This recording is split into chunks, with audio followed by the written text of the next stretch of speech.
Um juiz, autor de livros sobre processo civil que adora poesia, fala da relação entre direito e literatura e dos autores que mais admira. Mas antes, eu converso com um escritor que tem 8 livros publicados e que define os textos dele como intensos e dramáticos. O juiz Fabrício Lunardi e o escritor Roberto Muniz Dias são os convidados de hoje aqui do Iluminuras.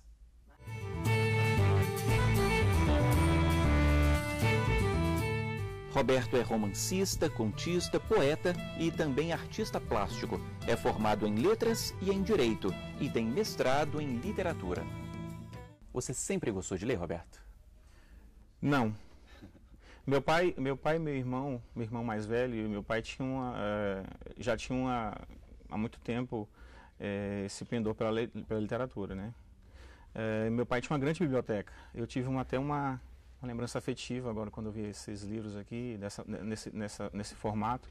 E lá em casa tinha uma grande biblioteca e eu lia mais por curiosidade. Esses livros de capa dura eram os meus mais preferidos, porque dentro deles tinha uma fitinha uma espécie de, como se chama hoje, marca-texto, marca-página, né? Que era uma fitinha de cetim, né? Colorido. E eu pegava, eu tirava aquelas fitinhas e fazia pulseiras, enfim, coisas. Achava que ali fosse uma espécie de prêmio por ter subido, por ter lido e por ter subido, né, tão alto. Mas assim, meu pai já era bacharel em direito na época, já formado, e meu irmão já lia os primeiros livros de filosofia, Sartre, e aquilo ali me causou curiosidade. Quando que o interesse surgiu? Eu me lembro de 8 anos, né, 10. Depois dessas investidas, né, subindo as prateleiras das estantes, eu aí comecei a ler sem parar. E você se lembra os primeiros livros que te marcaram? São livros até que estranhos, porque a Divina Comédia de Dante, né? Eu me lembro muito das ilustrações, né? Que eram meio tinham muitas desenhos do inferno, né? Como é que da representação do inferno, do demônio. Então aquilo ali ficou muito, né, na minha memória. Esse foi o primeiro livro, acho que Dante, Decamerão também, porque eram livros, vamos dizer assim, proibidos para mim. Mas eu, né, como danado que eu era, eu sempre conseguia de alguma forma descobrir os títulos e lê-los.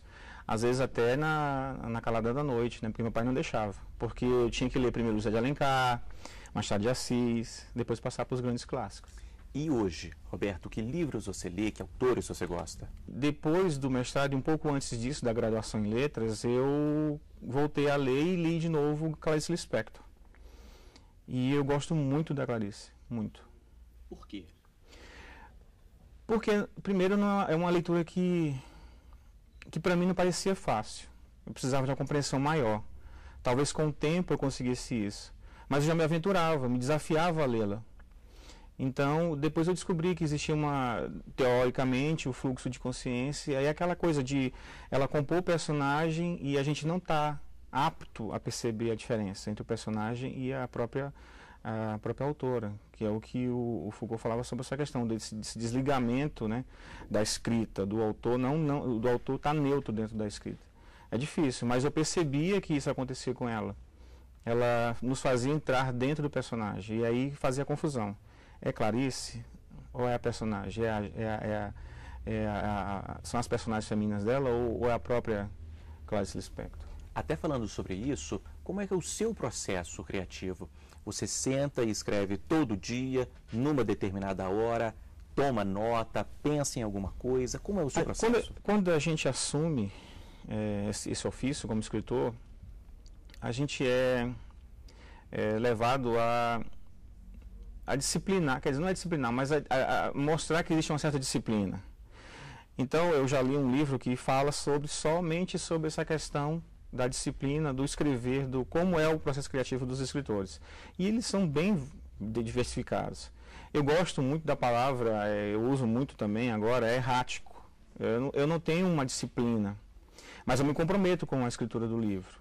Eu também gosto muito de outra frase que fala que o livro se escreve. Então, eu não tenho uma disciplina rígida, mas eu não consigo me desvencilhar dele sem terminar. Você tem 8 livros publicados, Roberto, e eu estou aqui com um deles, A Teia de Germano. Do que você tratou aqui?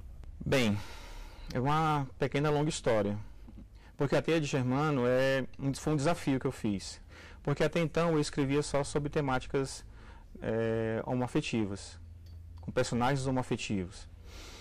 E A Teia de Germano veio com uma espécie de maturação do meu processo de escrita e como escritor. Então eu me desafiei, será que seria possível escrever sobre personagens que não tivessem nenhuma relação com a questão da homoafetividade? Então esse é um desafio. Esse livro veio depois do mestrado. E depois do mestrado eu fiz muitas leituras de Foucault e de alguns filósofos também. Então eu fiquei muito contaminado por essa ideia de procurar a essência das coisas. Heidegger, né? Eu comecei a ler. E A Teia de Germano surgiu desse sentimento de buscar uma essência das coisas, sem ter que caracterizá-las nessa questão da sexualidade e da afetividade. É tanto que é um livro que não é que não tem afetos, mas ele não tem um registro de uma busca nessa questão da sexualidade ou do desejo carnal. Não tem desejo. Uma personagem, né, fictícia, ela envolve 4 outras pessoas.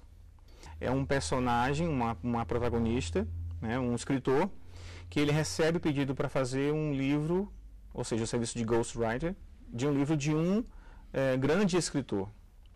Só que esse grande escritor ele já tinha lido na infância dele. Então ele ficou assim, envaidecido com o convite, mas também desafiado. Tem um amigo escritor que falou uma vez esse livro que ele é sabe aquela bonequinha russa, a Matryoshka? Você abre, dentro dela tem uma outra, tem outra, então o livro é um livro dentro do livro. Tem também um pouco dessa propensão, essas últimas leituras sobre questão de processo criativo, então tem um pouco de como se dá esse processo, como é que é. Então é um livro bem diversificado. Vou pedir então, Roberto, para você ler um trechinho aqui de A Teia de Germano para a gente ter esse gostinho. Ok.